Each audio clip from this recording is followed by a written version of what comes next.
Why your brain can't stop overthinking. Have you ever laid in bed, exhausted, ready to sleep, but your brain suddenly decides it's the perfect time to replay every embarrassing moment you've ever had? A conversation from 3 years ago, a mistake you made last week, a message someone hasn't replied to yet. Suddenly, your mind starts asking endless questions. Did I say the wrong thing? What if they don't like me anymore? What if I fail tomorrow? One question becomes another, then another. Before you realize it, an hour has passed, and you've solved nothing. If this happens to you, you're not alone. Millions of people experience overthinking every day. But here's something surprising. Your brain isn't trying to hurt you. It's trying to protect you. Long before smartphones, schools, or modern cities existed, humans survived by constantly searching for danger.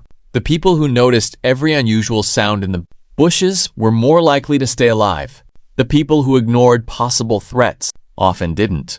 So over thousands of years, our brains evolved to expect danger. The problem is, your brain doesn't always know the difference between a real threat and an imagined one. Today, a lion isn't chasing you, but your brain reacts to a late text message almost as if it were. Someone reads your message but doesn't reply. Immediately, your mind begins creating stories. Maybe they're angry. Maybe I offended them. Maybe they don't want to talk to me anymore. Yet in reality, maybe they're just busy. Maybe their phone battery died. Maybe they simply forgot. Notice something? Your brain almost always chooses the worst explanation first. Psychologists call this negativity bias. Our minds naturally pay more attention to negative possibilities than positive ones. It helped our ancestors survive. But today, it often creates unnecessary anxiety. Now imagine your thoughts as cars driving on a road. Every time you think the same worry, another car drives down that road, then another, and another. Eventually, that road becomes a highway. The more you repeat a thought, the easier your brain returns to it. That's why people who overthink often say, "I can't stop." It's not because they're weak. It's because their brain has practiced worrying thousands of times. But here's the good news.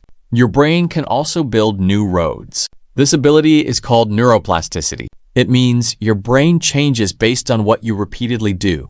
If you repeatedly practice calm thinking, your brain slowly gets better at staying calm. If you repeatedly challenge negative thoughts, those thoughts become weaker over time.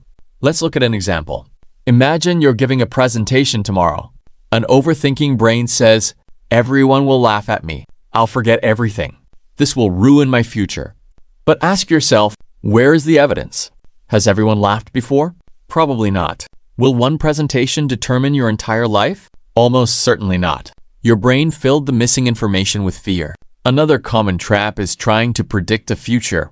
Humans are actually very poor at predicting what will happen. Yet we act as if our worst guesses are guaranteed. Imagine carrying a backpack. Every worry becomes another heavy rock. A rock for tomorrow. A rock for next week. A rock for next year. Eventually, you aren't exhausted because life is hard. You're exhausted because you're carrying problems that don't even exist yet. So how do you stop overthinking? The first step, notice it. Most people don't realize they're overthinking. They believe every thought without questioning it.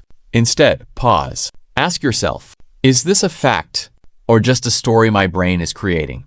Second, focus on what you can control.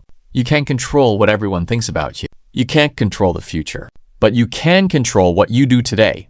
Small actions are powerful.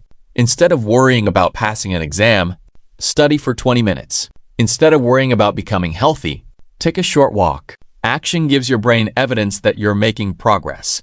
Thinking alone rarely does. Third, accept uncertainty. This may sound strange, but peace doesn't come from knowing everything. It comes from becoming comfortable with not knowing. Life has always been uncertain, yet somehow you survived every difficult day you've ever faced. Finally, remember this. Your thoughts are visitors, not commanders. Just because a thought enters your mind doesn't mean you have to believe it. Clouds pass through the sky. Thoughts pass through the mind. You don't have to chase every cloud, and you don't have to follow every thought.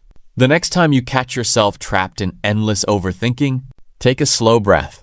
Look around you. Ask yourself one simple question. What is one small thing I can do right now? Because while overthinking lives in imaginary futures, Peace begins in the present moment. And sometimes, the smallest step forward